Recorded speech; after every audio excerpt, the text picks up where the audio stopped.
뒤에 맨 뒤에 입장에 보시면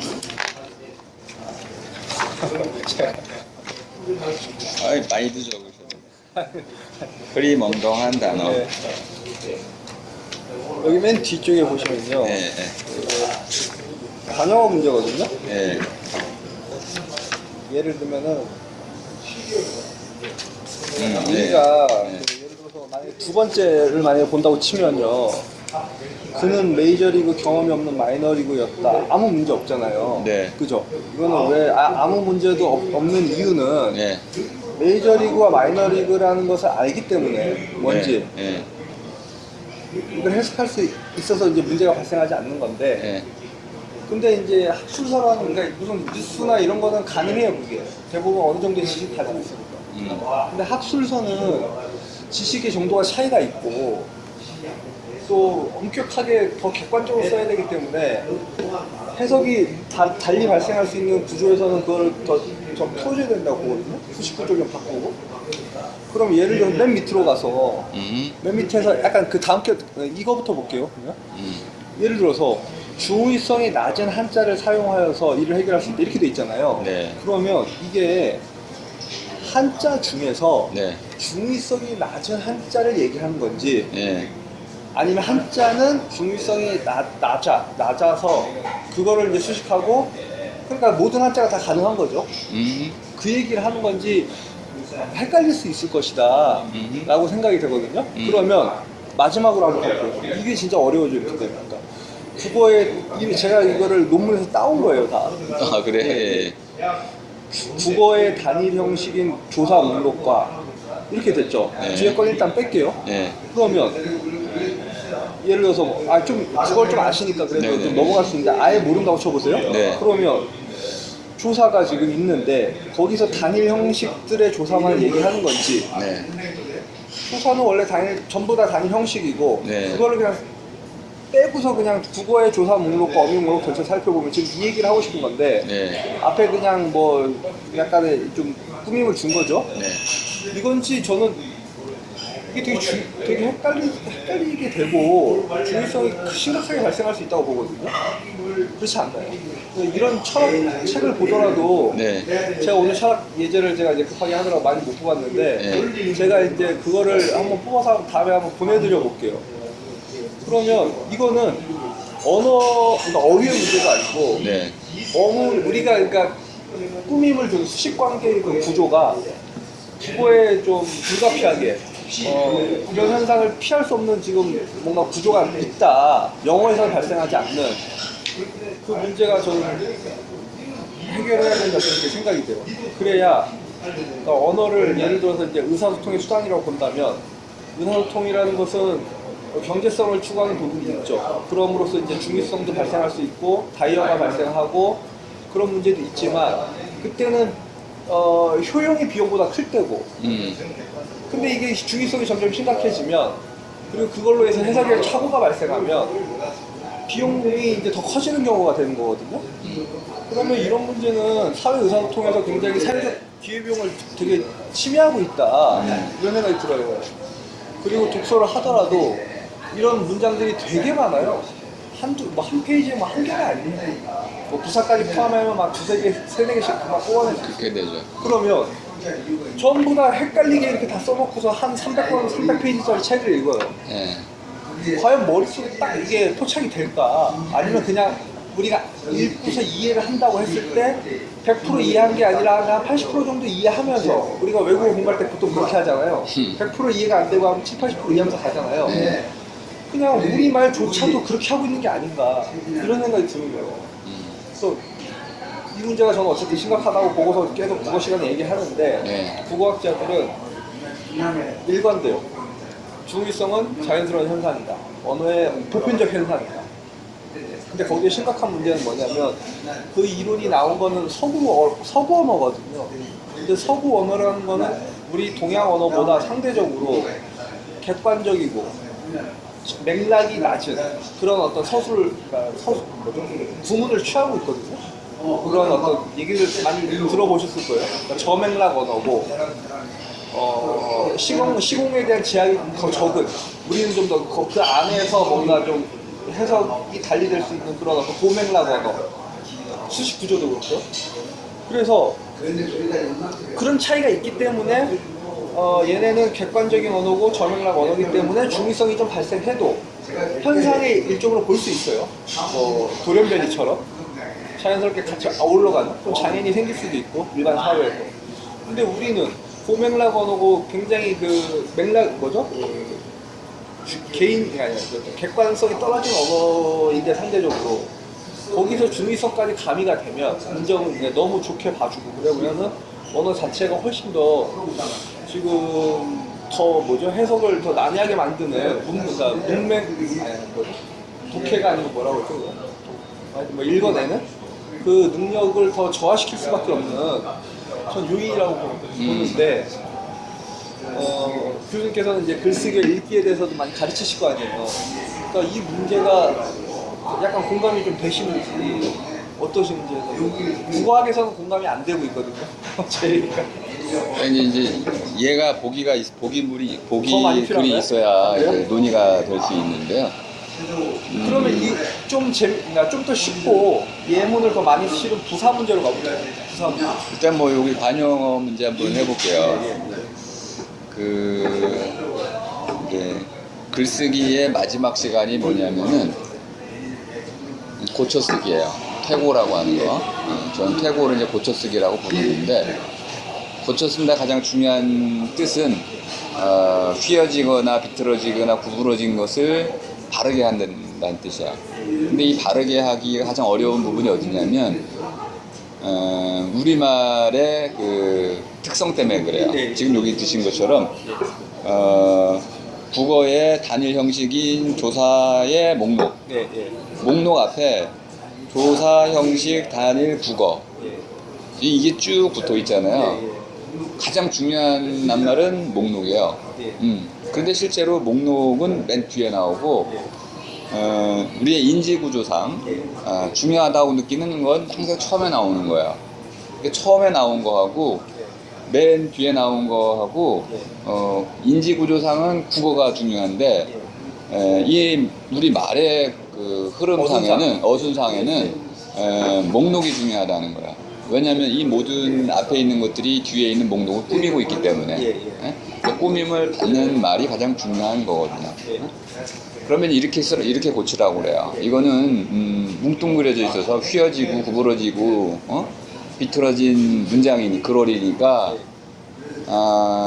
그 앞에 있는 부사, 형용사를 모두 빼라.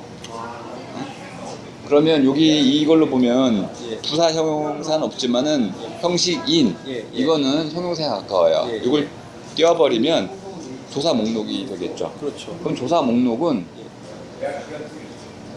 단일 낱말이 아니에요. 조사의 목록이에요. 그러면 의라고 다시 수식이 된 셈이에요. 그럼 이건 부사는 아니에요. 그럼 조사의 목록은 하나의 낱말로 볼 수가 있는 거예요. 그래서 붙여 써도 되고 띄어 써도 되고, 물론 의미는 달라질 수 있는데, 그러면 이 전체는 단일 형식인 조사의 목록 이렇게 읽히는데 의를 빼는 순간 단일 형식이 목록에 걸려요. 왜냐하면 조사 목록이 한 낱말로 이해가 되고 있기 때문에. 그러면 실제로는 조사에만 그 형식, 요 단일 형식이 조사만 꾸미고 있잖아요. 그러니까 이 문장 전체는 중의적인 문장과 상관없이 잘못 쓰인 문장이에요. 목록을 핵심으로 두면 수식 구조가 잘못되어 있어가지고 꼬인 문장이죠. 이런 이해하기가 어려워요. 그래서 이런 것들은 바르게 바꿔야 돼요. 근데 실제로 국어학자들이 글을 쓸 때 이렇게 많이 쓰잖아요. 다른 그런 학자들도 철학자도 많이 써요. 그러니까요. 그러면 그렇게 가르치고는 있지만 또 이거를 또 이렇게 읽는 입장에서 뭐라고 얘기해야 되죠? 어쨌든 계속 양산은 되고 있잖아요. 우리는 이제 그렇게 쓰면 안 되는 거지만, 그러면 이거를 좀 뭔가 좀 옳고 그름에 대해서 좀 뭐죠? 학자에 대한 어떤 글쓰기에 대한 비판이 있어야 되지 않나요? 당연히 근데 그런 건 없잖아요. 어떤 지금 이 조직 어떤 구조상. 뭐 저는 이제 그 서술 원리, 논술 원리란 책에서 예, 이미 이제 출판을 했는데 2권으로 서술의 기본 원리를 이제 밝혔어요. 그러니까 이런 문장들은 잘못된 문장이고 특히 국문학자들하고 얘기하거나 국어학자들하고 말할 때 답답한 부분 중에 하나는 뭐냐면 우리는 주어를 빼도 된다고 자꾸 얘기하는 거예요. 빼도 되는 상황은 구어 상황이에요. 빼도 돼요. 갑시다. 아무 문제 없이 이해가 되는데 이 상황이 말하기 상황이 빠져있는 글쓰기 상황으로 옮겨간다면 소설의 대화 형식에선 가능해요. 근데 논문 형식에서는 안 돼요. 논문 형식에서는 뭐가 쓰여야 되냐면 주어와 동사와 목적어가 분명히 쓰여야 돼요. 그래야만 맥락이 객관적으로 구성이 되는 겁니다. 맞습니다. 근데 이런 걸 자꾸 우리 비문이라고 얘기를 해요. 우리말답지 않다고 얘기하는데 그러면 서양 언어가 왜 그렇게 탈맥락적인지를 이해해보면 아주 간단해요. 가장 먼저 주어가 나오는 서브젝트가 나오고 그 다음에 동사가 나오고 그 다음에 목적어가 나온다는 거야. 그리고 나머지는 관계대명사로 처리를 하거나 불가피하게 현재 진행형 분사를 사용하는 경우는 있는데 요즘은 분사도 많이 사용 안 해요. 맥락이 좀 이제 꼬이기 때문에 엄격한 그 학문어에서는 관계대명사 정도는 많이 쓰이지만은 현재 진행형 분사는 잘 안 쓰여요. 그게 쓰이면은 중의성을 좀 그러니까 해석을 좀 단순하게 만드는 거죠. 명료성. 왜냐하면 주어가 빠진 문장이잖아요. 분사 구문은. 그러면 주어를 상상해야 되잖아요. 근데 이건 글 쓰는 사람 입장에서도 결국 중의성이 높아지는 거예요. 읽는 사람은 더 말할 것도 없고. 이걸 빼면서 충분히 쓸 수 있는데 굳이 왜 간략하게 쓴다고. 사실은 간결한 글쓰기가 중요한 것이지 알기 쉬운 글쓰기. 간이라는 건 알기 쉽다는 뜻이고 결이라는 것은 군더더기가 없다는 뜻이야. 간결은 우리말 생명이어야 돼요. 이렇게 아무리 읽어봐도 잘못된 문장인데 이걸 문제 없다고 이해하시는 분들이 꽤 있거든요. 그 이유는 뭐냐면 목록에 방점을 찍을 것인지 조사에 방점을 찍을 것인지 아니면 국어에 방점을 찍을 것인지 이걸 정하지 못하는 거예요. 이걸 정해야만 순서가 정해지는 거거든요. 국어란 말도 쓸 수 없는 거예요. 국어라는 것은 일본 사람들이 만든 말인데 국어는 이제 우리 고전에 있잖아요. 국어라는 책이 있어요. 거기서 따온 거예요. 그거는 중국의 말을 얘기하는 거예요. 그 당시에는 중국이 다른 세계는 없다고 봤어요. 나라는 말은 그렇게 본 건데 지금은 글로벌이잖아요. 국어는 없어. 그러니까 그럼 뭘로 바꿨어? 한국말만 있는 거예요. 코리안 랭귀지죠. 또는 이제 이것을 우리가 뭐 한국말이라고 한다면은 물론 제가 일단 문제를 제기하고 있긴 합니다. 국어인가 한국어인가 뭐 이거 가지고 또 막 피딱치거든요. 어를 쓰면 또 문제가 생겨요. 그래요? 언어 때문에. 언과 어가 다른 말이거든요. 언이라는 것은 먼저 이제 랭귀지라는 말을 먼저 볼 필요가 있어요. 언어는 우리가 쓰던 중국에서 이제 시작돼서 쓰던 말인데 언이라는 것은 말씀 언이라고 되어 있잖아요. 실제로 누군가 말을 높으신 분께서 소리를 내서 하는 거, 말을 내뱉는 거, 이게 언이에요. 목소리의 발음을 이렇게 형상화한 거죠. 근데 어라는 거는 그분의 말씀에 대해서 내가 대답하는 거, 이게 어예요. 그러니까 우리가 쓴 언어라는 것은 실제 말을 주고 받는다는 뜻이에요. 그 대화의 뜻으로 쓴 거예요. 그러니까 국어라는 거 보면은 이러저러한 말에 대해서 계속 응답하는 체제로 되어 있어요. 논어도 그렇게 되어 있어요. 공잡기 어가 된다는 얘기죠. 그래서 노는 이제 따지는 거예요. 인이 무엇이냐, 어진다는 게 무엇이냐, 또는 뭐 상예란 뭐냐 이런 거 계속 따지면서 공자님 물으시면 대답하잖아요. 이렇게. 그래서 어가 됐어요. 이게 아주 정교하게 쓰였던 말이에요. 공자가 평생 그거 했다고 그랬잖아요. 공자는 평생 뜬 먹임을 한 사람이에요. 어질다는 게 뭐냐, 정치라는 게 뭐냐, 예라는 것이 무엇이냐, 상례, 죽음이라는 게 뭐냐, 이런 걸 끊임없이 그 당시에 아주 그냥 그 마음대로 제멋대로 쓰이던 당시 중국어를 한자로 명료하게 뜻을 매겨가지고 그 뒤에 맹자라든지 중국 철학이 성립하게 되는. 아니 공자가 시경 안 썼으면 그거 어떻게 될 뻔했어요. 그 한 사람이 공자잖아요. 근데 공자의 문제의식은 노장과 전혀 달랐던 거예요. 자유로운 생각이 중요한 게 아니고 공동체가 함께 소통할 수 있는 그런 말이 중요하다. 누군가 이건 뜻을 매겨야 된다. 이게 이제 공자의 목표였기 때문에 언과 언을 정확히 구분해요.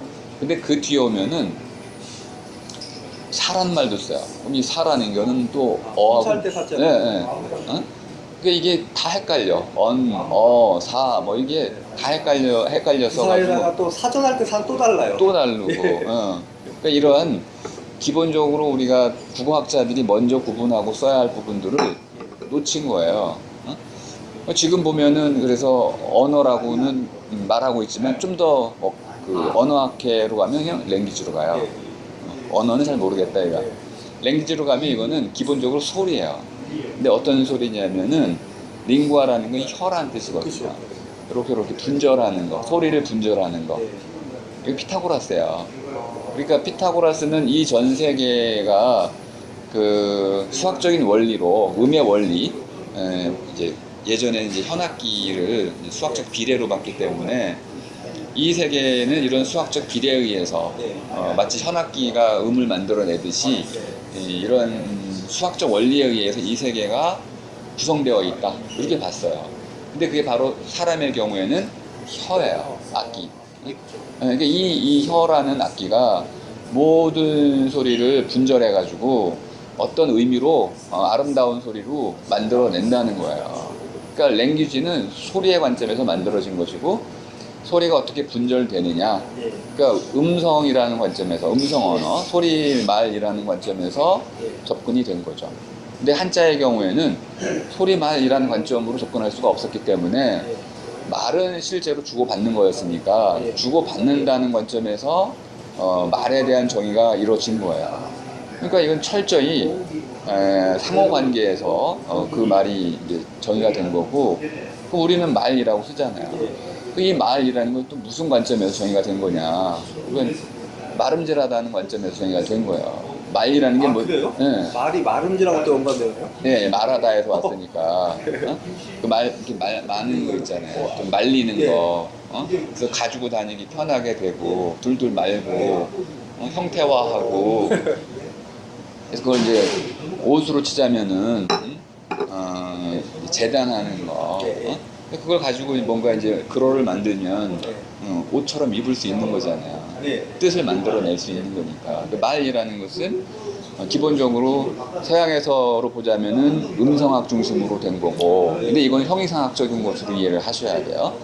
소리라는 것은 사람에게만 있는 게 아니고 온 우주에 있고, 이 온 우주는 수학을 통해 가지고 정확히 비례적으로 나뉠 수 있어서 하르모니아, 조화를 이룰 수 있다.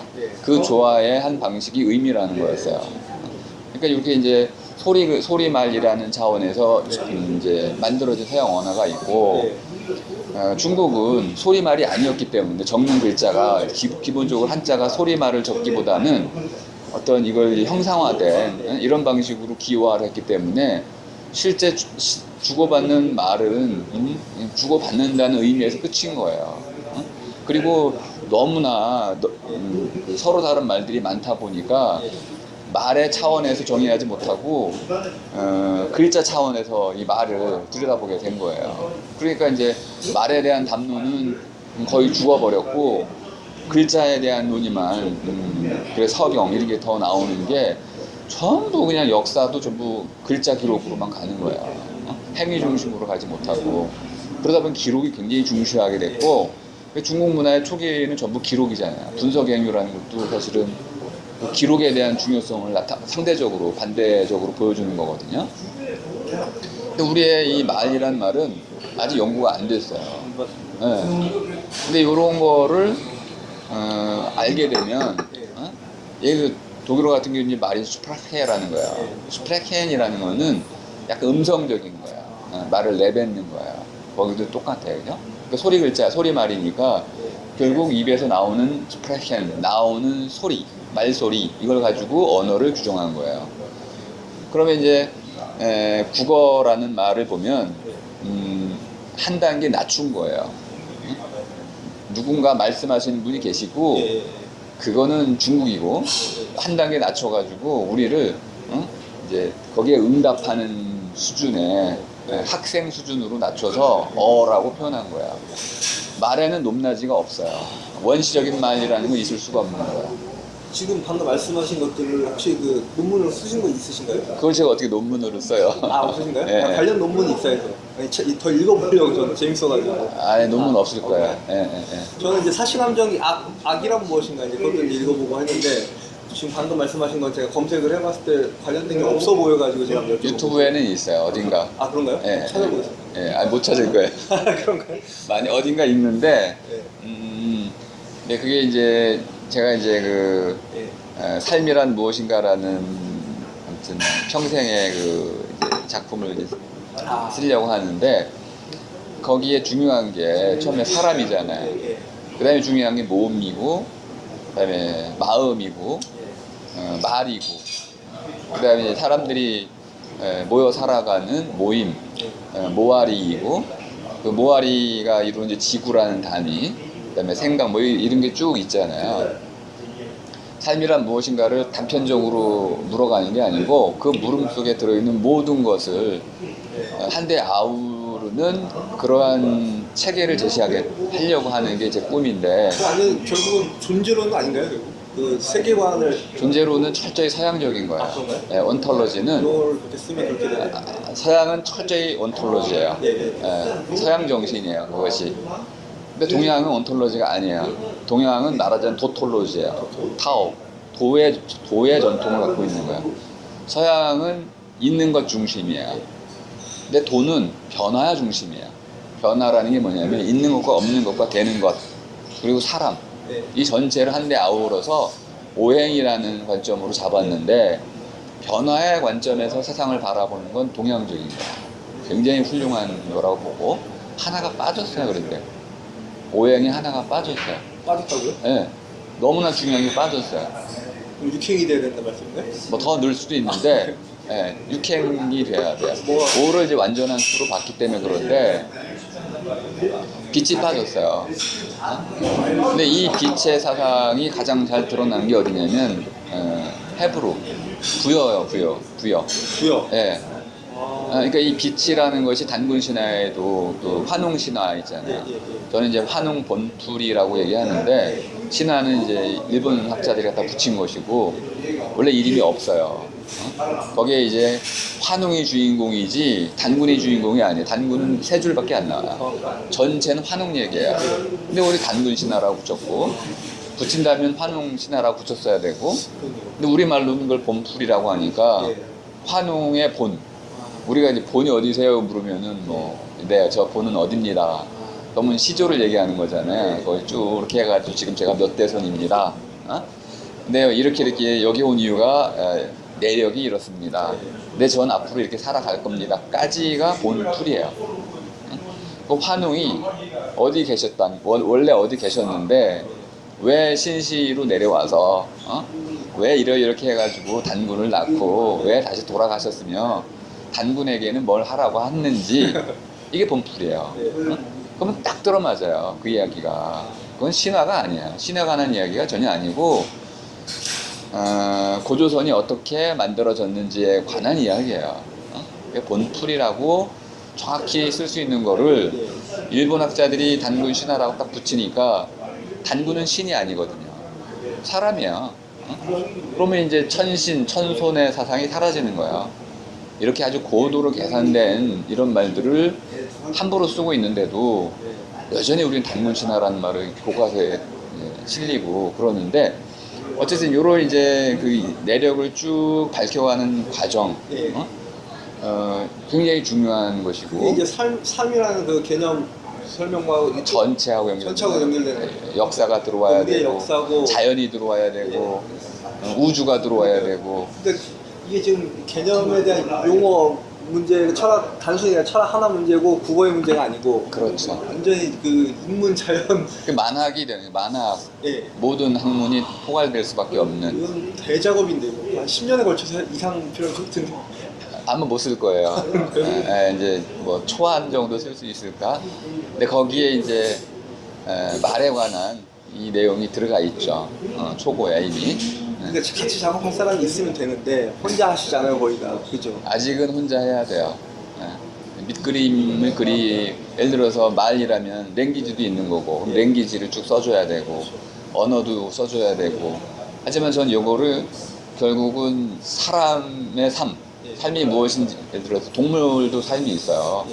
지렁이도 삶이 있고요. 좀 수용하기 어려울 수도 있는데 식물도 삶이 있는 거예요. 이쪽. 네. 이쪽다. 그럼 이제 이렇게 물어봐야 돼요. 삶이 무엇인지를 정의하지 뜻매김하지 못하면 식물에게 삶이 있다는 말은 공허한 말이에요. 그러니까 이게 이제 직관이라는 거거든요. 식물도 삶을 살아간다. 증명해야 되거든요. 전 이제 학문이란 말을 버렸으니까 우리말로 학문하기로 쓰지만은 학문이란 말은 버려야 될 말이에요. 알매 짜임새라고 바꿔야 되는데 안다는 것의 가장 중요한 특징은 물음에 대한 올바른 대답을 갖추는 거예요. 그러니까 물음이 더 중요할 수도 있어요. 근데 물음은 모른다는 데서 나오니까 모름이 중요한 것이고 모름은 전체고. 여기서 조금 이제 묻고 물은 것 가운데 조금 대답을 했는데 대답한 것 가운데 조금을 증명한 거예요. 그러니까 사실 사람이 알고 있는 바는 모르는 바에 비하자면은 상상을 초월할 정도로 적은데 이만큼 가지고도 이 고도 문명을 만들어낸 거죠. 그러니까 이 알미라는 것이 소중해서 그거를 하기 위해서 이제 하나하나 이제 분석을 해서 하나하나를 이제 쪼개서 묻잖아요. 그 중에 한 물음이 사람을 사람답게 해주는 것이 말인데 벌을 벌답게 해주는 게 또 뭘까? 벌의 말이고 개미를 개미답게 해주는 거는 개미의 말인 것이고 이렇게 저마다의 말들이 있는데 상상할 수 없는 것. 식물도 말이 있는가? 응? 그럼 식물의 말이 있는지는 모르겠어요. 일본 학자는 있다고 그래요. 근데 그거는 증명이 됐는지 확실치 않고 그럼 이제 적어도 몇 가지는 이야기할 수 있어요. 군락을 짓더라. 식물들이 모여 살잖아요. 열대성 식물이 있고 그럼 그들끼리도 뭔가 아무튼 뭐 복잡한 논의가 있지만은 또 가장 이제 쉬운 것 중에 곰팡이 등등 또는 밀입자 이것도 다 이제 뭐 정보를 주고받는다. 그 정보를 주고받는 것도 말이냐 여기까지 가보면 이제 논의는 굉장히 복잡해지는데 어쨌든 그 가운데 제가 찾아낸 이제 우리말 그 말은 그런 뜻이니까 모든 생명체는 살아있는 모든 것은 무리짓기를 해야 돼요. 짝짓기를 하든지 무리짓기를 하든지 해서 생명을 이어가야 돼요. 이 무리짓기가 바로 모든 살아있는 것의 본질이에요. 그러면 이 무리짓기에서 가장 필요한 게 뭐냐? 말이에요.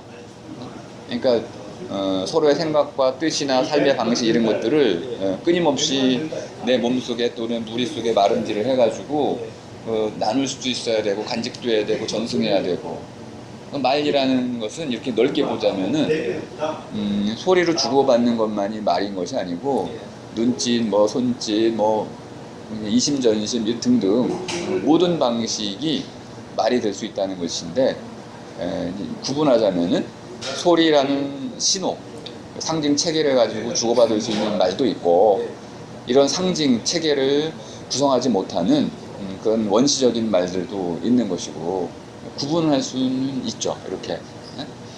그럼 이제 문자로 기록될 수 있는 말들도 있고 산에 가보면 무슨 새소리는 기록할 수가 없어요. 흉내도 못 내. 근데 지들끼리는 말하는 거야. 예를 들어서 참새를 잘 보면 크기가 비슷한 두 놈이 항상 붙어 다녀요. 아마 잘 모르시는 내용일 수도 있는데 그런데 따라다니는 놈은 항상 날개를 떨고 있어요. 그건 새끼야. 그래서 어미가 새끼한테 크기는 똑같은데 새끼한테 먹이를 먹여줘요.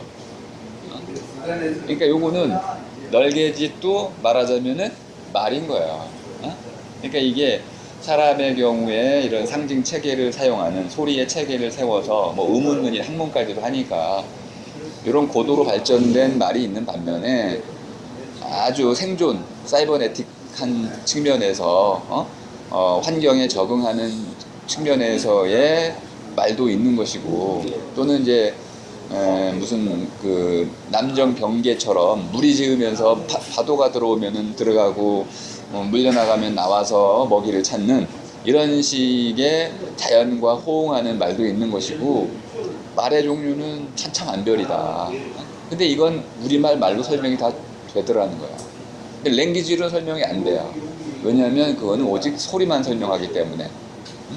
반면에 언어도 마찬가지야. 이거는 사람이 주고받는 주거니 받거니가 있을 때만 설명이 가능한 뜻을 갖고 있어요. 근데 우리말 말은 소리가 됐든 주고받는 것이 됐든 또는 뭐 눈짓과 같은 형태가 됐든 다 설명할 수가 있으니까 가장 포괄적으로 말이라는 현상을 설명해낼 수 있는 말이라는 거예요. 그러니까 이 방금 설명을 안 들었어도 우리가 이제 한국인이라면 말이라고 했을 때 랭귀지하고 이제 번역은 이게 되지만 뭔가 좀 그 뭐죠 그 외연이라고 할까요? 뭐 그게 좀 다르잖아요. 그거 그래서 다 저 같은 서로 경우는 알고 그래서 있어. 혀말이라고 그래요. 혀말. 랭귀지는 혀말이야. 그러면 요거 언어는 나눔말, 나눔말. 아 혀말이요? 예, 혀로서 이루어진 말. 혀말. 예. 그 소리말이라는 것은 이제 좀 다른 의미를 갖고 있으니까 그러니까 혀라는 말, 링구아라는 거 혀라는 뜻이니까 살려 쓰면 돼요. 그럼 우리가 이제 코말도 있을 수 있는 것이고 손말도 있을 수 있는 것이고 혀로 하는 말, 혀말. 그리고 지금 이거를 예를 들어서 그냥 뭐 말을 그냥 랭귀지로 썼다고 치더라도 네, 문제가 가능한- 뭐냐면 네. 문제라고보다는 언어의 어떤 발전의 관점으로 볼까요? 아니면 어떤 뭐 수사의 관점이라고 볼까요? 수사적? 그러니까 방금 말이라는 용어를 썼기 때문에 말음질 또 관련된 또 다른 비슷한 어떤 굴절된 말들이 이게 하나의 어떤 체계를 가지고서 뭔가 좀 서로 간에 어떤 유기적으로 좀 연결되면서 이게 수식이 되고 또 이게 귀로 이제 들리게 되잖아요. 네. 또 운율이 생길 수도 있고 그 안에서. 그렇죠, 그렇죠. 근데 랭귀지가 툭 들어와 버리면 네. 이 체계가 안 맞는 거고 뭔가 그런 것도 있지 않나요? 새로운 맛은 주죠. 그렇죠. 낯설게 예. 해주는 거. 아, 그렇구나. 아, 랭귀지. 네. 아, 그럼 멋있네. 근데 그거는 이제 뭐 일회성인 거고 잠깐 듣고서 사라지는 거고. 그게 연언으로 가가지고 피타고라스의 하르모니아까지 가면 그렇게 하면 또 이제 되지만. 또 랭귀지도 멋있는 거고. 그러니까 그 단순한 낱말이라는 건 없다고 저는 생각을 해요. 그 연언으로 가보면 본풀이로 가면 그걸 만든 사람들과 키워온 사람들이 있기 때문에 5천년, 만년, 2만년 되잖아요. 예. 엄청난 덩어리들이 뜻들이 거기 달라붙어 있어서 예. 그 단순한 낱말이라는 건 있을 수가 없는 거죠. 여기 제가 다시 국어학을 하게 된 이유가 갑자기 떠올랐어요. 네, 네. 설명을 보태면은 그러니까 이런 거예요. 그러니까 영어 학자들, 한국 사람 중에 영어 학자들이 있잖아요. 독일 학자도 있고. 근데 방금 말씀드렸듯이 말에도 이런 뜻이 역사가 있고 문화가 있고 여러 가지 어떤 조사할 게 많고 그걸 다시 우리가 다 찾아내야 되고 영어에도 그런 게 있을 테고. 근데 영어 학자는 영어를 들여다보겠죠. 그렇죠. 근데 그거는 우리 건 아니고 걔네들한테 서비스 해주는 거거든요. 어떻게 보면 일종의 예. 걔네 문화를 네, 네. 아닌가요? 우리가 그러니까 거기에 공헌을 하는 거지 여기에 공헌을 하는 건 아니잖아요. 도움이 되겠죠, 그래도. 도움이 돼요. 예. 그렇죠. 네. 간접적으로는 되는데 그때 배우는 바가 많이 있으니까. 네. 근데 결국은 이걸 하는 사람조차도 네. 이거를 염두에 두고서 같이 그렇게 해주면 더 좋고. 해야 된다고 저는 보거든요. 그거는 그러니까 이제 역할이 좀 다를 수 있을 것 같아요. 제가 이제 국어학회에 이제 어떤 분을 따라서 언어학 예. 그 하실 전공자를 따라서 가본 적이 있는데 네. 그분은 국어학자가 아니고 언어학자예요. 우리 우학모에 나오시는 분인데 아마 나오시면 나중에 뵙게 될 거예요. 굉장히 그 촘스키 이 제자이면서 아주 힙하신 분인데 이제 제가 좀 국어학이 어떤 잘 모르니까 가서 이제 들으러 갔어요. 그랬더니 한마디로 헛소리 한다. 학문이 아니다. 그렇게 단적으로 얘기하세요? 예. 그래서 왜 그러시냐 그랬더니 일단 이론이 없다. 그냥 필드 리서치를 하고 있는 거다. 응? 여기선 이렇게 사람들이 말을 쓰더라. 언어학이 그런 거 하는 거 아니다. 네이버에 언톨러지 하잖아요. 그래서 이제 유사어들 만들어 놓고 반여 만들어 놓고 하는데 중요한 거는 현대 언어학이 갖고 있는 아주 결정적인 그 성과가 뭐냐면 언톨러지를 만들어냈다는 거야. 그래가지고 모든 지식을 다 연결시킬 수 있어요. 그런데 아주 간단한 실험을 해볼게요. 빨강, 파랑 어떻게 구별할 수 있어요? 구별이요? 일단은 뭐 소리가 다르고 글자가 다르고 그렇게 이미지가 구별하잖아요. 다르고. 이게 바로 동양적 사유야. 근데 언톨러지는 철저히 서양적인 거라고 했잖아요. 기하학적인 거예요. 빨강은 어디에 있을까요? 빨강이요? 빨강 불? 그러니까 네. 빨강의 위치 값을 알려면 좌표를 그려야 돼요. 기하학이잖아요. 빨강은 어디에 있을까요? 몰라 일단. 네. 아무데나 찍어요. 네. 빨강. 그럼 파랑은요? 다 떨어져 있겠죠. 적어도 파랑, 빨강 옆에 있겠죠. 그런가요? 빨간 파란 이렇게 해가지고 찍을 수 있겠죠. 자, 그 다음에 소리는요? 소리요? 네, 소리. 색깔 나오다 소리 나오는 거예요 또? 좀 딴 데 있잖아요. 예, 딴 데 있겠죠. 그래가지고 이 세상에 있는 모든 것을 좌표에다 찍으면 어떻게 될까요? 와, 이거 신기한데. 그럼 이렇게 연결되겠죠? 예. 중심이 있나요? 중심 없어요. 개방형이 되는 거죠. 그러면 이 수많은 뭐 어마어마하게 그 커다란 네트워크에서 빨강이라는 낱말을 어떻게 찾을 수 있을까요? 우리 뇌 구조와 같은 거죠. 이렇게 다 중첩되어 있는데 막 빨강을 어떻게 찾을 수 있을까요? 이거를 해결한 게 서양의 언어학이야. 의미가 촘스키의 핵심이 그거거든요. 의미는 어떻게 만들어지냐면 관계다. 관계. 빨강은 무엇이냐? 파랑 뭐 이렇게 옆에 있는 어떤 거다.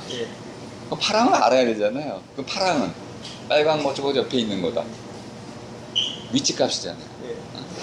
그러니까 모든 것은 상호 참조, 링크를 통해서만 의미를 갖게 되지 단독적인 의미는 없다는 거예요. 근데 한국 사람들 물어보면 빨강이 뭡니까? 그러면 빨강색을 떠올려요. 그리고 빨강색을 어떤 장미에서 떠올리고 관계점 중심이야. 내가 바라본 빨강 이렇게 해주고. 하지만 서양의 그 학문의 가장 중요한 특징은 언톨러지이기 때문에 있는 것이 어떻게 있느냐 할 때 두 가지 물음이 아주 핵심이야. 언제 있느냐, 어디에 있느냐. 물론 어떻게도 있어요. 왜 있냐도 있는데 철학에서 가장 오랫동안 물었던 건 무엇이냐고 그 다음에 왜 있느냐였어요. 이 물음들은 다 해결이 된 거예요. 그 다음에 이제 실존 철학 정도 오면 어떻게 있느냐가 문제가 됐는데 이것도 거의 해결이 됐어요. 그럼 뭐만 남았냐면 언제는 늘 있어야 되니까 빼고 어디에만 결정하면 되는데 어디에 있느냐를 결정할 수 있는 방식은 그냥 좌표를 그리면 되는 거예요. 그래서 온톨로지가 된 거예요. 로고스라는 것은 비례란 뜻도 있고 말이란 뜻도 있어요. 로고스가. 그러니까 온토, 있는 것의 비례. 그 비례가 곧 말이잖아요. 아까 하르모니아였잖아요.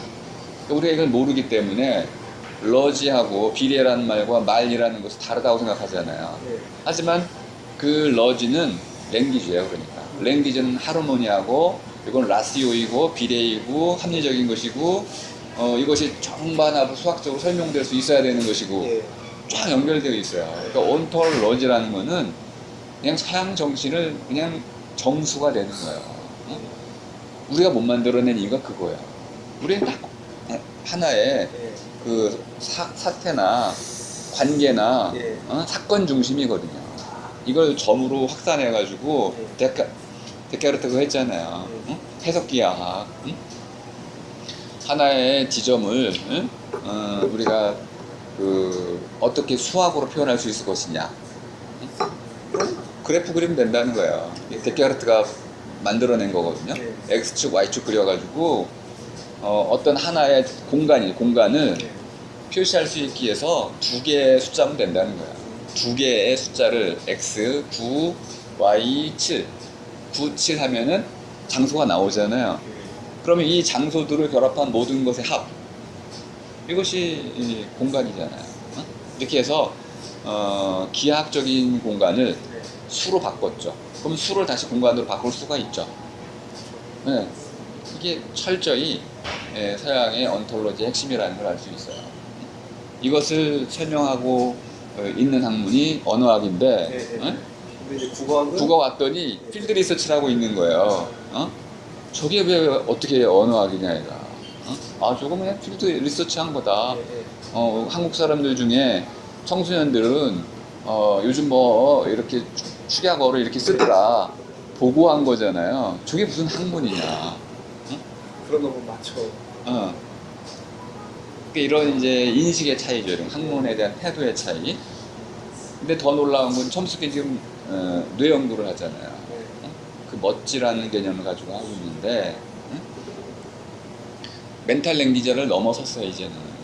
그러면은 우리가 어떻게 말을 할 수 있느냐, 이 컴피턴스라고 하는 능력을 말할 수 있다는 게 어디서 오느냐 이거예요. 형이상학적이면서도 뇌과학적인 거예요. 분명히 말을 할 수 있는데 이 능력이 어디서 오냐 이거죠. 그 뇌에서 오는 거죠. 정말 그런가? 이렇게 이제 연구하는 거죠. 네. 그러면 언어학이 갑자기 신경과학이 됐고 뇌과학이 된 거예요. 그거에 대해서 좀 당연히 긍정적으로 말씀하시는 거죠. 그렇죠. 그런데 국어학에서는 지금 그러니까 이거에 대해서 지금 이 정도도 사실은 모를 것 같아요. 저도 이제 사실 잘 몰랐지만 어느 정도는 약간은 알고 있었어요. 근데 이제 촘스키를 요즘에 이제 유행이라는 게 있잖아요. 패러다임이고 한국에. 근데 유행은 이제 촘스키에 대한 언어학은 좀 지나갔잖아요. 지금 국어학에서는. 국어학에서는 그래요. 그래가지고 뭐 인지 언어학, 또 가장 라이벌른 게 레이코프라고 또 있는데 서로 이제 앙숙이잖아요. 그 학문적으로. 그러면서 무슨 그러니까 국어학 학생들은 인지언어를 많이 해요. 그걸로 논문 쓰기도 좀 편한 것 같아요. 제가 볼 때는. 이건 너무 좀 과학적인 부분이고. 그러니까 촘스키에 대해서 잘 모르면서 무슨 언어는 상대적인 건데 자꾸 절대적인 걸로 뭐 설명한다면서 자꾸 막 비판을 해요. 막 그 상황과 맥락이 있는 건데 뭐 그 정도 수준에서 이제 비판을 하더라고요. 근데 저는 좀 더 이게 좀 들여다봐야 될 부분이 있는데 뭐 교수도 그렇고 학생도 그렇고 촘스키를 너무 매도하고 있다 이런 생각이 들었거든요. 모르는 것 같더라고요 저는. 예. 아예 모르는 거 같고 촘스키 전기가 있고 후기가 있는 거예요. 전기는 좀 알지 모르겠는데 온톨로지를 얘기해 보면 잘 모르고 있고 후기는 더 모르고 있고 촘스키가 뭐 하는지도 관심이 없는 것 같고 조지 레이코프스는 거의 철학자에 가까운 사람이야. 그러니까 언어학에 대한 실증 언어학을 하는 사람이 아니고 거의 그냥 문화 심리학 정도로 언어를 이해하는 사람이야. 그러니까 언어학의 정수로 가려면 야스페르센으로 가든지 이렇게 좀 정통 언어학자를 가지고 하는 게 낫지, 철학자인지 문화심리학자인지 이게 뒤섞여가지고 인지학자잖아요 그냥. 인지 영역은 언어학은 다른 거야. 언어 현상만 다루는 언어학하고 인지는 아주 복잡한 거야. 더 넓은 것이고 이런 맥락이 중시되는 것이고. 근데 언어학은 분명히 전통이 있어요. 이 전통 위에서 연구를 해 나가야지 새로운 방법이라고 해가지고 기존의 연구 방법을 도외시하면 멀리하면은 언어학은 곧 사멸해버려. 맞습니다. 그래서 국어학은 대체로 뭐 인지언어학을 해도 레이코프니 뭐 이런 이론 잘 모르고 그냥 이제 하는 거잖아 일단 연구 그 연역으로. 근데 그 상황에서 어쨌든 뭐 선행 연구하면서 또 어쨌든 촘스키를 또 이제 비판을 하잖아요. 이것도 잘 모르는데 어쨌든 비판하고 이것도 모르는 상황에서 다시 이제 전기에 나가고 지금 이 상황이거든요. 대부분 논문이. 하여튼 그런 부분에서도 이제 방금 말씀하신 언어학 그 교수님께서 좀 엉망이다 이렇게 얘기하는 부분하고도 좀 닿지 않을까요? 네, 아니 뭐 이제 그날 그 장소에서 있었던 사건만 얘기하는 건데요. 예, 예, 국어학 전체를 말할 수는 전 모르니까 그 필드 리서치를 하면서 저걸 학문이라고 하는 게 웃기다. 이론이 뭐가 있냐. 그래서 그분이 하나 질문하시더라고. 아니 촘스키 인용하셨는데 네. 그 촘스키 이게 아니다. 아니 도대체 촘스키가 어디서 그런 얘기를 했냐. 당황하셨을 것 같은데. 그러니까 말 못하잖아요. 네. 그분이 그 촘스키 대가인데 뭐 그걸 자랑하려고 하는 건 아니지만은 적어도 자기가 알고 있는 이론이 그거였는데 그걸 가지고 설명을 해내야 되잖아요. 그러면 근데 그게 왜 촘스키 이론이냐 이거야. 이렇게 물었을 때 제대로 답변 못하니까 이분 생각이 뭐냐면 그냥 필드 리서치로 끝난 거다 이거는. 이건 보고서다, 보고서. 논문 아니다. 이렇게 판단을 하신 거예요. 이론이 있어야 되고, 이 사례들을 정확히 이 이론에 근거해서 분석해서 증명해야 되는데, 아니, 이론이 없이 어떻게 증명이 되냐. 자기는 그걸 논문으로 썼다는 게 아무튼 어메이징하다. 뭐 이렇게 했는데, 어쨌든, 지금 이 문장 예. 자체에서도 보면 관영어, 예. 관영이라는 게 사실 굉장히 어려운 말이잖아요. 예. 히스토리 관자 이렇게 쓰고 있는데 쓰고 있는 건 아니에요. 앞에 이렇게 있는 거지. 뭐 글자 위에 뭘 쓰고 있질 않잖아요. 쓴다는 표현은 좀 이상한 거야. 그럼 요거는 우리말이 이렇게 나는 너를 사랑해 이렇게 이제 기본 문형으로 봤을 때 나라는 것을 생략 안 하고 썼을 때 한번 생략 안 하고 나 그러면 나 앞에는 수많은 맥락이 여기 달라붙어 있어요. 그래서 요 수많은 맥락 가운데 이러이러한 나 해가지고 계속 꾸밀 수가 있죠. 그 나는 꾸미는 것들의 전체를 갖고 있는 나예요. 그러니까 무한히 꾸밈을 받을 수 있어요. 그런데 여기 중요한 게 는이냐 내 갈 때 가냐 이게 중요해요. 이것도 우리말에서 반드시 필요한 부분이에요. 이걸 잘못 쓰면은 지금 이런 문장들은 다 비문이라고 좀 보거든요.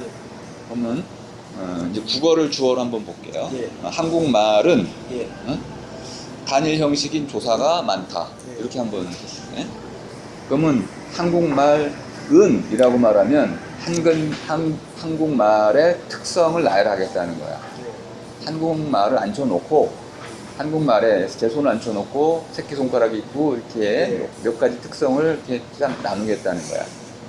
근데 한국말이라고 하면 수많은 말들이 있어요. 한국말, 독일말, 중국말 쭉 있고 이 수많은 말들 가운데 하나가 이렇다는 거예요. 그러니까 한국말을 풀어내는 게 아니에요. 한국말의 특성을 풀어내는 게 아니에요. 이 말들 가운데 이러한 특성을 갖는 게 한국어다라고 말하는 거야. 뒤집어서.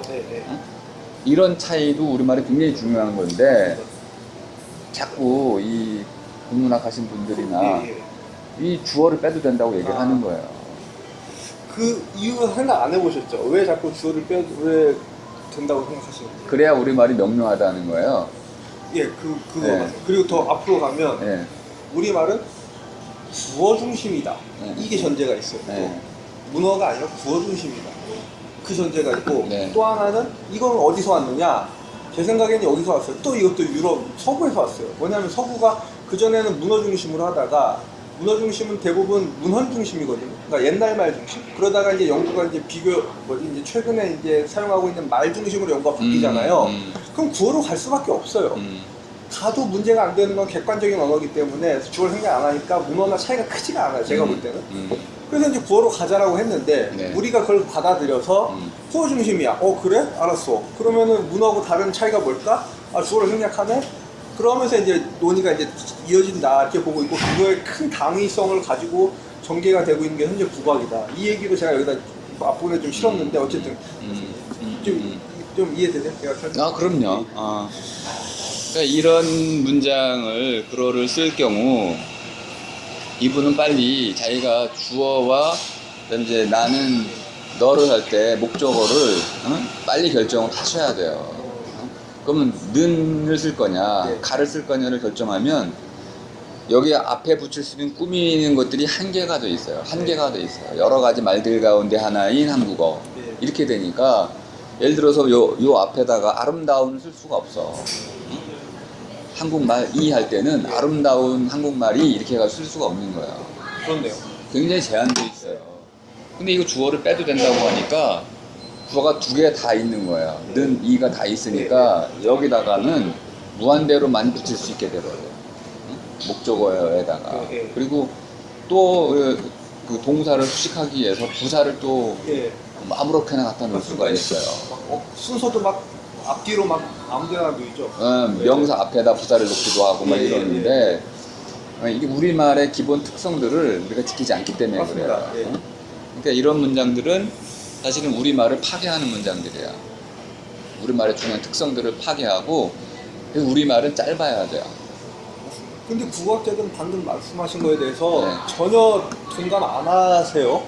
안 하시고 그 우리말을 파괴하고 있다는 그것도 되게 그 뭐죠? 약간 권위적이다라는 입장으로 볼 수도 있어요. 이 말을 생성하는 거는 일반 사람들이 쓰면서 그게 옳은 말이 되는 거지 우리가 옳고 그른 데서 제시하는 게 아니다 이런 얘기를 하겠다. 한편 맞죠. 이제 말이라는 게 아까 이제 공유제라고 했었잖아요. 예, 예. 그 부분은 아주 당연히 맞아요. 근데 공유제라고 해가지고 내버려 두는 건 아니에요. 자치라는 개념이 핵심이거든요. 커먼스. 공유제, 함께 가진 것들, 모두의 것이라고 바꿔볼게요. 공유라는 것은 잘못된 표현이기 때문에 우리 모두의 것이다. 우리 모두의 것이라고 하기 때문에 이것을 황폐하게 시켜도 좋으냐? 전혀 아니에요. 우리의 모두의 것을 그러면 어떻게 할 것이냐? 우리 모두가 더 좋게 만들어 가야 된다. 그럼 더 좋게 만들어 갈 때 모두가 할 수는 없어요. 소수가 하는 거죠. 그러면 누가 할 것이냐의 문제가 있어요. 누가 그 고양이 목에 방울을 달 것이냐 이 문제거든요. 누가 하겠어요? 당연히 그 분야의 전문가가 하는 거예요. 화학자가 그 분야에 우리말을 만들어내는 거고 어떤 장인이 자기 전문 분야의 말을 만들어내서 이어가는 거죠. 근데 이런 거를 어떻게 일반인들이 이거를 하겠어요? 일반인들은 그냥 수혜자들. 그 이바지 하면은 받아 먹는 사람들이에요. 그럼 누군가는 끊임없이 던져줘야 돼요. 던져줬을 때 어떤 사람들은 못 쓰고 어떤 사람은 좀 쓰고 이렇게 해가지고 살아남는 말이 결국 한국말의 정체성을 이어가는 거죠. 근데 중요한 거는 이 말의 가능성을 계속 늘려나가야 되는 거예요. 그게 누가 하는 거냐? 말 만드는 사람들이 하는 거죠. 이희승이 이거 하지 말라고 그랬거든요. 아, 이승 네. 하지 말라고 했어요. 이희승은 말을 만들지 말라고 그랬어요. 이거 미친놈이죠. 제가 보기에는 학자가 뭐 하는 건지를 모르는 사람이야. 아니, 새로운 발견을 했어요. 그럼 가장 먼저 뭐 하나요? 말부터 짓잖아요. 네. 응? 아톰. 응? 아니, 우리 이제 생물학이라는 게 있잖아요. 응? 그럼 몰레큘러 바이올로지, 분자 생물학. 이거 누가 만들어요? 다 과학자가 만드는 거죠. 응? 의학 용어들 보세요. 용어집이 따로 있잖아요. 누가 만들었을까요? 다 의학자들이 만든 거죠. 전문가들이 다 만드는 거예요. 이희승이는 좀 미친놈이야 보니까. 이런 기본적인 상식이 없는 사람들이 언어에 대한 관을 잘못 만들어놨어요. 언어라는 건 언중이 쓰는 것을 연구하는 것이지 새로 만들어내는 게 아니다. 그러면 언중이 누군지를 물어봐야 돼요. 언중이 도대체 뭐죠? 언중이 뭐 하는 사람? 이게 물인가요? 사람인가요? 이게 애매해 일단. 그럼 한국말을 할 줄 아는 사람이 모두 언중이야. 거기에는 학자도 포함이 돼요. 그도 말을 만들 수 있어야 되고 초등학생도 말을 만들 수 있어야 되는 거예요. 말은 누구나 만들 수 있는 거야. 우리 모두의 것이기 때문에. 하지만 우리 모두가 쓸 필요는 없어요. 그거를 착각을 한 거야. 자기들은 그냥 주어진 데이터들을 가지고 예. 실증적이다 이 말이야. 주어진 것만 가지고 연구할 뿐이지. 예. 아니 그럼 촘스키가 왜 머지란 말을 만들어내나요? 어? 뭐 그거 만들 수가 없잖아요. 새로운 말 만들어냈잖아. 그게 유니버설 랭귀지라는 게 뭐 전 세계적으로 퍼져나간 말인데 누가 만들었어요? 뭐 과학자가 만들고 언어학자가 만든 거 아니야. 응? 이렇게 몰상식한 이런 걸 자기의 무슨 대단한 신념인 것처럼 퍼뜨려가지고 한국 언어학계가 완전히 그 지리멸렬한 상태에 빠진 거예요. 언어라는 것은 살아있는 것이고 사람이 말을 바꿀 수도 있지만 말이 사람을 바꾸는 경우도 아주 흔하게 있어요.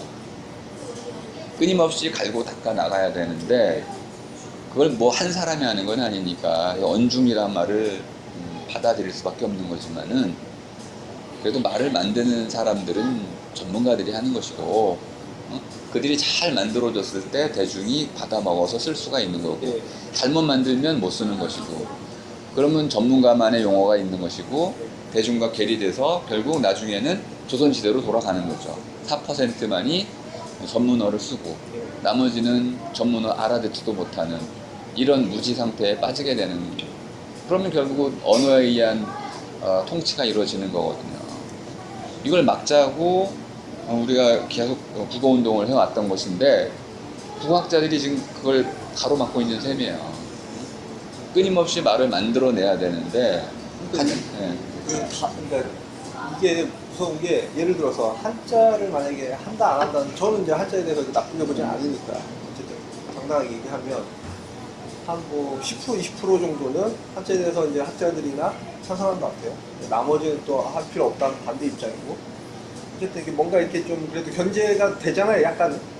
근데 방금 말씀드린 방금 이 국어학 연구란 무엇이냐에 대해서는 거의 그냥 방금 그 이희승 선생님 같은 입장이 일색이에요. 저도 한번 발표한 적이 있어요. 아, 그래요? 예. 한글학회에서 예. 그냥 대번에 그 반론이 들어오더라고요. 제가 이제 진보라는 한글학회도 진보잖아. 가장 진보. 전혀 진보 아니에요. 아닌가? 모르겠어요. 저는 뭐 발표 한 번 해봤으니까 로봇이란 말을 만들었어요. 로봇이란 말을 우리가 써야 됩니까?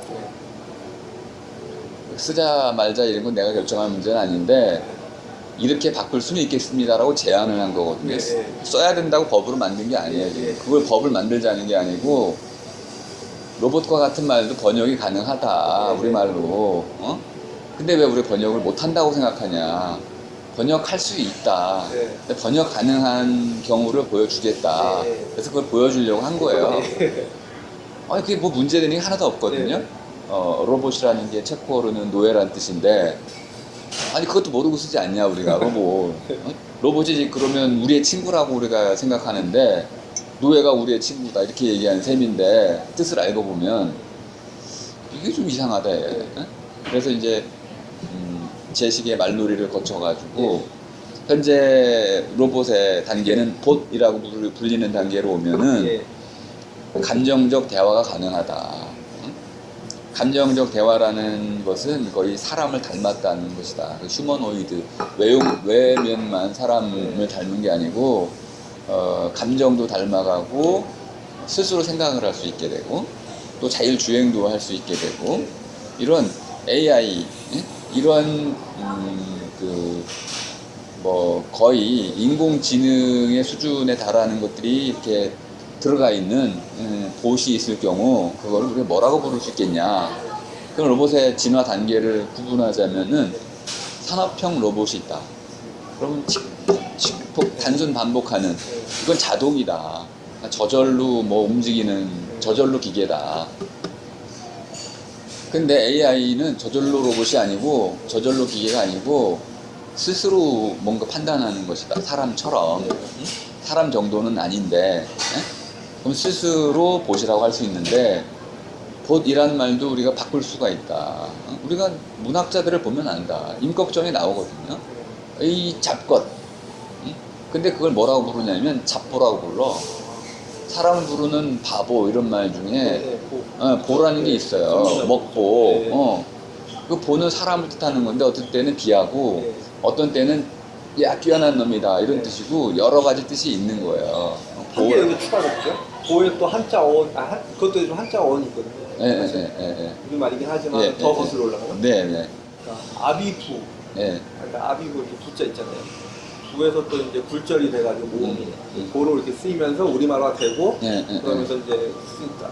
예. 아무튼 그것도 이제 여러 가지가 있는데 어쨌든 문학 작품에 쓰였던 것도 있고 이제 국어학에서 분석된 것도 있는데 이렇게 보를 활용해서 그 보타고 비슷하잖아 예, 또. 비슷하고요. 바로 좋은데요? 네, 그래서 저절로 보가 있고 스스로 보가 있다. 근데 이거는 사람에게 쓸 때는 비하적인 게 많으니까 사람과 구분할 수 있지 않냐. 어? 그래서 사람 할 때 람이 붙은 암이 붙은 거하고 암이 안 붙은 거하고를 구분할 수 있으니까 어? 이걸 더 줄이면 저보, 이거는 스보. 우리가 여보라는 말도 있는데 예. 이 여보라는 건 애칭일 수도 있는 거고 얼마든지 우리가 말을 만들어낼 수 있고 이 부분이 맥락적으로 고정이 되면 그 보에 대한 정확한 번역이 되는 거다. 그 맥락이 고정된다는 게 네. 방금 저보 쓰고 또 보라든가 아니 앞에 그 적주사든 전미사든 네. 이런 개념들이 네. 처음에는 좀 생소하지만 쓰다 보면 이게 개념으로 이제 어휘로서 잡힌다는 얘기죠. 그렇죠. 그게 이제 고정화된다는 그렇죠, 얘기죠. 그렇죠. 뜻이 거기 앉혀지는 그러면 이제 단위에. 언어가 또 확 생산이 되고 다를 거고. 그럼요. 무한히 생산되죠.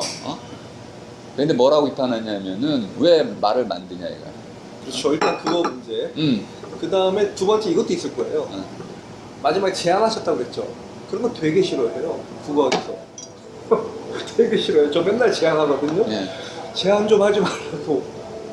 듣기 거북하다고 맨날 그래요. 아주 내가 그 비평 토론자한테 무지하다는 쳤어요.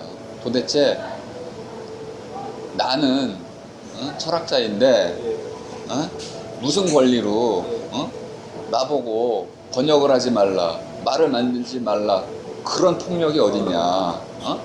그러면 한마디라도 내가 그걸 말을 만들면 안 되는 이유를 대봐라. 응? 당신이 그렇게 말할 권리가 어딨냐. 응?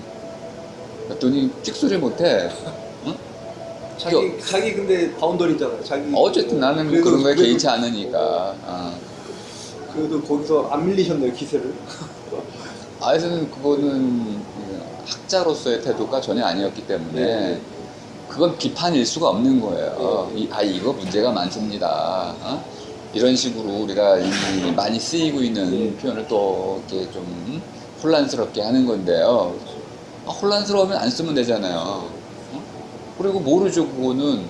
지금 처음 여기서 얘기하는데 혼란스러울지 아니면 사람들이 이거 받아들여서 바뀔지. 아니 그게 한두 가지예요? 바뀐 게? 여기서 만약에 교수님이 이 얘기를 했으면 다른 데서 이거보다 좀 이게 낫겠다 하고서 아까 무슨 본데 약간 더 다르게 또 우리말로 바꿀 수 있잖아요. 그러면서 경쟁이 되고 그렇죠. 그러면 최고죠. 이제 풍요롭게 되고 하나가 확정이 되겠죠. 근데 애초에 이걸 막아버리면 그냥 외래어로 그냥 끝나는 거잖아요. 영원히. 바꾸면 안 된다는 거니까. 그렇죠. 바보 같은 짓을 한 거지. 아무튼 그런 폐쇄적인 성격을 보고는 제가 이제 한글학회하고는 다시 이제 관계를 안 해요. 한글학회가 그 정도면 다른 데는 더 대화가 안 될 거예요. 제가 수준이 안 되는 거죠. 이제 국어학의 수준이 안 된다고 제가 안 되는 건데 그분들의 이런 좀 열린 집단인 줄 알았어요. 근데 전혀 그렇지 않고 국어학이 그렇지 않더라고요. 네. 되게 보수적이에요. 또 놀라운 건 나이들이 너무 많았고 젊은 사람들이 거의 없더라고요. 보통 우리 철학계에 가면은 20대에서부터 60대까지 쭉 있거든요. 연령층이 훨씬 넓네요. 넓으면 거긴 주로 50대에서 70대까지 있는 것 같아. 그리고 어쨌든 제가 이런 얘기한 것들이 국어학에서는 거들떠도 안 보는 문제들이에요. 그래서 지금 얘기 꺼낸 건데 그럼 이거는 어떻게 수정을 할 수 있어요, 이런 거는? 네 번 이런 거는 어떻게 보면 수정할 게 없지 않나요? 수정이 낮은 한자, 중의성이 낮은 한자. 그러니까 일을 해결한다는 게 뭔지 잘 모르겠는데 그러니까 이거는 몰라도 되는데요. 중요한 거는 얘가 얘를 꾸며주잖아요. 그러면 중의성이 낮은 한자가 있고 높은 한자가 있다인데 그 중에 낮은 한자를 얘기하는 건지 예. 아니면 한자는 중의성이 낮다를 다시 앞으로 옮겨서 요거는 현재로는 문제가 소수를- 없어 보여요. 예, 중의성이 이제 큰 예. 한자도 있고 낮다는 거는 사실 정확한 표현은 아닌 것 같고 예, 예. 중의성이라는 게 이제 두 가지 이상의 뜻을 갖는 거잖아요. 예. 그래서 그 중의성이 있거나 없거나인데 예, 예, 예. 낮다고 표현한 그렇네요. 거는 어쨌든 중의성이 있는 한자들 가운데 예, 예. 중의성이라는 게 애매성으로 보자면은 더 애매한 그런 한자들이 있고 덜 애매한 한자들이 있다고 좀 더 한다면 길게 푸는 수밖에 없네요. 이게 좀 줄이는 것보다. 더 애매해요. 바꾼다면은 좀 뜻이 명료한 한자로 바꿀 수도 아. 있겠고 네. 예, 예. 이 정도는 충분히 그렇네요. 이해가 되니까 뜻이 명료한 한자. 예. 저 같은 경우는 뚜렷하다는 말을 많이 쓰니까 이게 국어학 용어로 들리면 네. 그 뭐더라? 얘가 여기다 앞에 적었는데요.